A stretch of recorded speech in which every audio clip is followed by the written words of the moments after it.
কালীগঞ্জের নাবালিকা তামান্না খাতুনের নির্মম হত্যাকাণ্ডের প্রতিবাদে পথে নামল ভারতীয় জাতীয় কংগ্রেস। মঙ্গলবার দুপুরে পশ্চিম বর্ধমান জেলা কংগ্রেসের সভাপতি দেবেশ চক্রবর্তীর নেতৃত্বে আসানসোল দুর্গাপুর উন্নয়ন পর্ষদের সামনে থেকে তারা একটি পদযাত্রা করে ডিএমসি মোড়ে কার্যত রাস্তার ওপরে বসে তারা অবরোধ করে। পরে পুলিশের হস্তক্ষেপে অবরোধ উঠে যায়। জেলা কংগ্রেসের সভাপতি দেবেশ চক্রবর্তী জানান, শাসক দল সকেট বোম নিয়ে গণনা কেন্দ্রে গিয়েছিল কারণ তারা জানতো যদি তারা পরাজিত হয় তাহলে সেটি ব্যবহার করবে।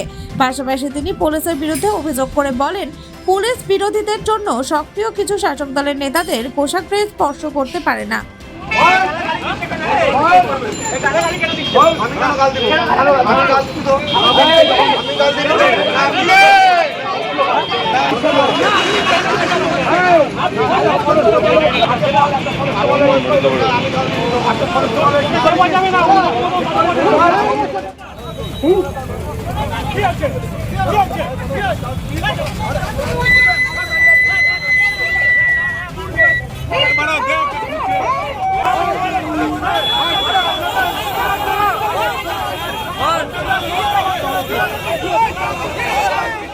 কেন নেমেছেন আপনারা তো জানেন।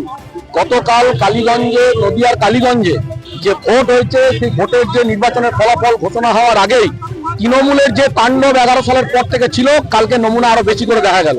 একটা বাচ্চা মেয়ে, 11 বছরের বাচ্চা মেয়ে তামান্না, সেই তামান্নাকে পর্যন্ত ছাড়লো না তৃণমূল। এত নৃশংস, এর থেকে আর কত হচ্ছে যে ন্যাকেড হতে পারে তৃণমূল কংগ্রেস, রাজনৈতিক দেউলিয়া হতে পারে, এটা কালকে গোটা রাজ্যের মানুষ দেখলো। এখন আমরা যদি ভাবি যে তার বাড়ির লোক গেছে তো আমাদের কি, গোটা রাজ্যে এরকম অনেক বাড়ি, যে বাড়িতে এরকম তৃণমূল দাদাগিরি গুন্ডাগিরি করে সাধারণ মানুষকে খুন করতে তাদের হাত পা কাঁপে না। এরা আবার বড় বড় কথা বলে। রাজ্যের মুখ্যমন্ত্রী একজন মহিলা, সে একটা বাচ্চা মেয়েকে, তার দলের লোক, তার গুন্ডা বাহিনী, সমাজ বিরোধীদের সরকার, সমাজ বিরোধীরা চালাচ্ছে এই সরকারটা, আর তাদের নেতৃত্বে এই ধরনের ঘটনা আমরা তীব্র নিন্দা করছি। এবং অবিলম্বে পুলিশ মন্ত্রীকে জবাব দিতে হবে, পুলিশ মন্ত্রীকে দায় নিতে হবে। খালি এক স্যান্ডেলে খালি টুইট করে দেওয়ার পরে তার দায় এড়িয়ে যেতে পারে না।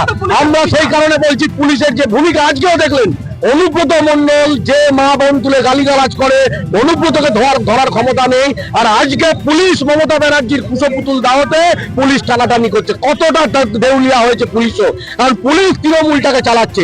পুলিশ সরে যাক, তৃণমূল কিচ্ছু থাকবে না, এই তো চলছে।